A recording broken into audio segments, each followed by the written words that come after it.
Hello guys, welcome back. பொதுவாக நம்ம YouTube சேனலில் தனியார் நிறுவனத்தில் இருந்து நோட்டிஃபிகேஷன் ஏதாவது ரிலீஸ் பண்ணியிருந்தாங்கன்னா எஜுகேஷன் பர்பஸ்க்காக உள்ள என்ன கண்டென்ட் இருக்குது, அது நமக்கு பயனுள்ளதாக இருக்குமா அப்படிங்கிற கண்ணோட்டத்தில் நம்ம பார்ப்போம். கரெக்டுங்களா? அந்த வகையில் இன்றைக்கி பார்த்தீங்கன்னா யசாகி இந்தியா பிரைவேட் லிமிடெட் அப்படிங்கிற நிறுவனத்திலேருந்து ஜாப் நோட்டிஃபிகேஷன் வந்து ரிலீஸ் பண்ணியிருக்காங்க. லொக்கேஷன் எடுத்துக்கிட்டிங்கன்னா மறைமலை நகர், சென்னை அப்படிங்கிறத கொடுத்துருக்காங்க. பொசிஷனில் அவங்க கொடுத்துருக்கிறது என்னென்னா அசம்பிளி அண்ட் ப்ரொடக்ஷன் அப்படின்னு 2 விதமான நோட்டிஃபிகேஷன் தான் ரிலீஸ் பண்ணியிருக்காங்க. அதுதான் கொடுத்துருக்காங்க. ஓகேங்களா?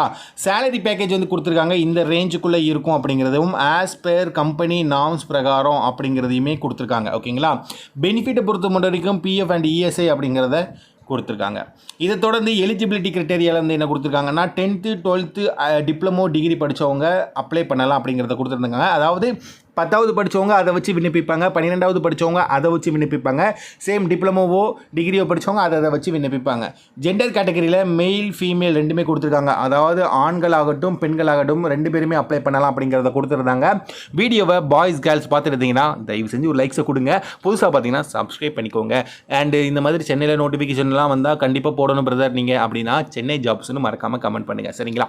ஓகேங்க. அது போக ஏஜ் லிமிட் வந்து கொடுத்துருக்காங்க, இந்த ரேஞ்சுக்குள்ளே இருக்கணும் அப்படிங்கிறது. ஓகேங்களா? ஸோ இன்னொரு விஷயம் வந்து ட்ரெஸ் கோடு வந்து கண்டிப்பாக நீங்கள் ஃபார்மலில் வியர் பண்ணியிருக்கணும். அதாவது ஃபார்மல் ட்ரெஸ் கோடு தான் நீங்கள் போகணும் அப்படிங்கிறத கொடுத்துருக்காங்க. ஓகேங்களா?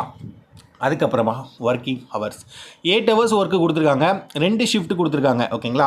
ஸோ 2 ஷிஃப்ட்டுங்கிறப்போ வந்து மொத்தமே 2 ஷிஃப்ட்டுனா ஜென்ரல் ஷிஃப்ட், அதாவது நைட் ஷிஃப்ட் வந்து கிடையாது அப்படிங்கிற மாதிரி வரும். கரெக்டுங்களா? ஸோ 2 ஷிஃப்ட்டுங்கிற பட்சத்தில் ஓகே ஃபைன். ஸோ இப்போ பார்த்த இந்த ஜாப் நோட்டிஃபிகேஷன் வந்து உங்களுக்கு எந்த அளவுக்கு பயனுள்ளதாக இருந்துச்சு அப்படிங்கிறத நீங்கள் மறக்காமல் கமெண்ட் பண்ணுங்கள். உங்கள் நண்பர்கள் யாராவது சென்னையில் வேலை வாய்ப்பு தேடிக்கிட்டு இருந்தாங்கன்னா அவங்களுக்கு இந்த வீடியோவை மறக்காமல் ஷேர் பண்ணுங்கள். ரெகுலராக சென்னையில் ஜாப் வேகன்சி நீங்கள் பார்க்கணும் ஆசைப்பட்டீங்கன்னா நம்ம கமெண்ட் பாக்ஸில் சென்னை ஜாப்ஸ்னு மறக்காமல் கமெண்ட் பண்ணுங்கள். நாளைக்கு ஏதாவது தனியாக நிறுவனத்தில் நோட்டிஃபிகேஷன் வந்துருந்துச்சுன்னா அதையும் எஜுகேஷன் பர்பஸ்க்காக உள்ள என்ன கண்டென்ட் இருக்குது, அது நமக்கு பயனுள்ளதாக இருக்குமா அப்படிங்கிற கண்ணோட்டத்தில் நம்ம பார்க்கலாம். நன்றி, வணக்கம்.